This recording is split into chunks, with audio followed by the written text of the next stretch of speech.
लोकसभा चुनाव की तारीखों के ऐलान के बाद आए ओपिनियन पोल ने भाजपा की नींद उड़ा दी है। यूपी में गठबंधन की बढ़त ने भाजपा के रणनीतिकारों को नए सिरे से अपनी योजना बनाने को मजबूर कर दिया है। दोनों ओपिनियन पोल में गठबंधन को काफी फायदा होता नजर आ रहा है।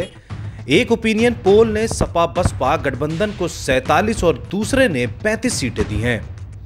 जाहिर है गठबंधन का जादू प्रदेश में चलता नजर आ रहा है। भाजपा परेशान है कि अगर इतनी बड़ी संख्या में उत्तर प्रदेश में उनकी सीटें कम हो गईं तो उसकी भरपाई वो किन राज्यों से कर पाएगी।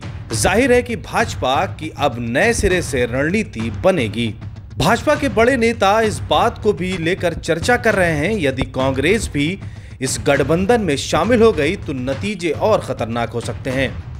गौरतलब है कि प्रधानमंत्री नरेंद्र मोदी और भाजपा के राष्ट्रीय अध्यक्ष अमित शाह ने पिछले दिनों उत्तर प्रदेश में ताबड़तोड़ दौरे, रैलियां और आयोजन करके संदेश देने की कोशिश की थी कि उत्तर प्रदेश में सब कुछ बदलाव की ओर अग्रसर है और प्रदेश में भाजपा के नेतृत्व में और भी मजबूत होने जा रहा है। भाजपा जानती है कि सपा और बसपा पिछले लंबे समय से जातियों के बीच काम किया है और छोटे छोटे जातियों के समूह को मजबूत किया है। गोरखपुर में निषाद जाति के प्रत्याशी को गोरखपुर लोकसभा उपचुनाव जितवाकर साफ कर दिया है कि सपा बसपा का वोट बैंक अगर जातियों के आधार पर एकजुट रहेगा तो उसे बड़ी कामयाबी मिल सकती है।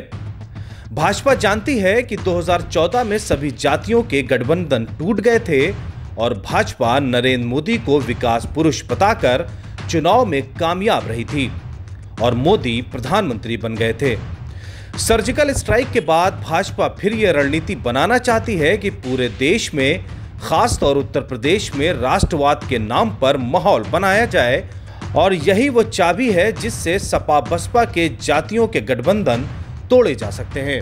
जाहिर है आने वाला लोकसभा चुनाव राष्ट्रवाद और हिंदुत्व के तड़के के साथ भाजपा लड़ने की तैयारी बना रही है, क्योंकि यही वे मुद्दे हैं जो सपा और बसपा के जातिगत आधार की काट कर सकते हैं।